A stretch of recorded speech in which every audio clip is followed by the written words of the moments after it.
भैया का फोन आया। संगीता, पापा की तबीयत बहुत ज़्यादा खराब है। डॉक्टर ने जवाब दे दिया है, तू जल्दी से आ जा। आनन फानन में तत्काल में रिजर्वेशन करवाकर मायके पहुंची। ऑटो से उतरकर जैसे ही घर में गई, भाभी ने कहा, दीदी आप पहले पापा जी को पानी पिलाओ। कल रात से उन्होंने एक घुट पानी नहीं पिया है। एक ही बात संकेतों में बोल रहे थे कि संगीता आ रही है, उसी के हाथ से पानी पीऊंगा। भाभी ने गंगा जल मिलाकर कटोरी में थोड़ा सा पानी लाकर दिया। मैंने चम्मच से पापा को पानी पिलाया। पानी पीने के बाद पापा धीरे धीरे थोड़ा इशारों में बोले, बेटा अब तू आ गई है, मैं तेरी ही राह देख रहा था। अब मेरे प्राण निकल जाएंगे। मुझे अंदर ही अंदर रोना आ रहा था, लेकिन कैसे भी अपने आप पर काबू किया। दूसरे दिन सुबह ही पापा हम सबको छोड़कर चले गए। 12 दिन तो लगातार रिश्तेदारों का आना जाना शुरू था। इतने लोगों के बीच रहकर भी मुझे बार बार एक ही बात खाए जा रही थी कि अब मम्मी का क्या होगा। पापा के बिना मम्मी कैसे रहेंगी, क्योंकि 24 घंटे दोनों साथ ही में रहते थे। क्या भाई भाभी मम्मी से अच्छे से बर्ताव करेंगे? सब ईश्वर भरोसे छोड़कर मन को तसल्ली देती थी कि सब अच्छा ही होगा। वैसे भी अपना समाज अभी उतना उदारवादी नहीं हुआ है कि एक माँ बेटी के यहाँ आकर रहे। मम्मी खुद भी इस बात के लिए राजी नहीं होती। बेटा बहू चाहे जैसे भी रखे रहेंगी तो अपने खुद के ही घर में। वापसी के पहले दिन मम्मी ने भैया से कहा, पापा की संपत्ति में से उनकी निशानी के तौर पर संगीता को कुछ दे दे। वैसे भी आजकल संगीता की स्थिति कुछ अच्छी नहीं चल रही है। तेरे पापा ने भी कहा था कि हम संगीता की कुछ मदद कर देंगे, लेकिन वे कुछ कह पाते इसके पहले ही मैंने विरोध दर्शाते हुए कहा, मम्मी मुझे कुछ नहीं चाहिए।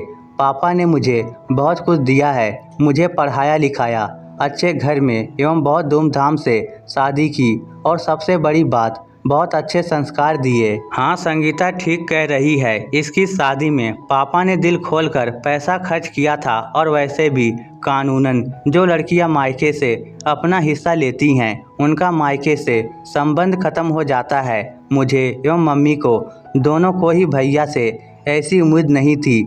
मैंने मम्मी की ओर देखकर इशारों में कहा कि यह सब भाभी का ही सिखाया हुआ होगा, जोरू के गुलाम जो ठहरे। क्योंकि मेरे भैया तो पहले ऐसे नहीं थे, वह तो मुझ पर जान लुटाते थे। इतने में ही भाभी, जो इतनी देर से चुपचाप सब सुन रही थी, अचानक बोल उठी, आपकी बात 16 आने सही है जी। जो लड़कियां मायके की संपत्ति में से अपना हिस्सा लेती हैं, उनका मायके से संबंध खत्म हो जाता है।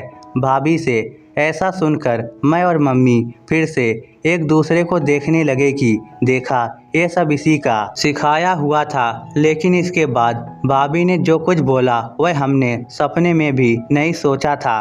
भाभी बोली, आपने कहा कि दीदी की शादी में पापा ने बहुत पैसा लगाया था, तो क्या हमारी शादी में पैसा नहीं लगा?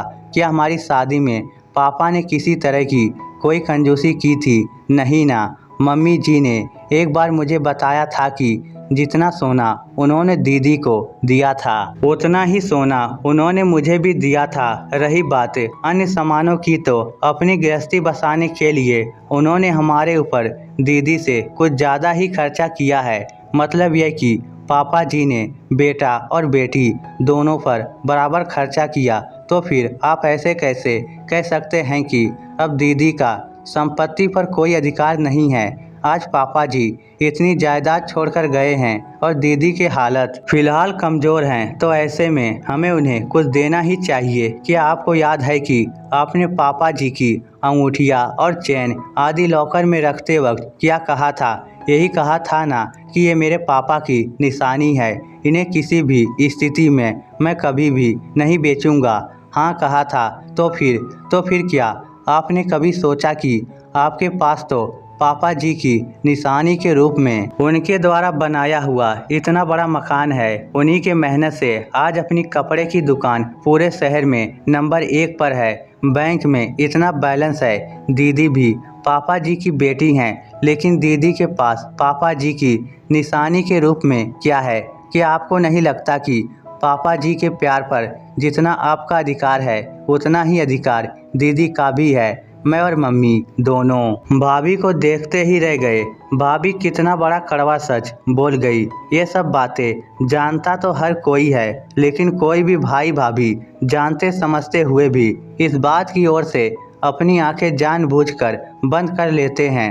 हम ही नहीं, भैया को भी भाभी से ऐसी उम्मीद बिल्कुल भी नहीं थी।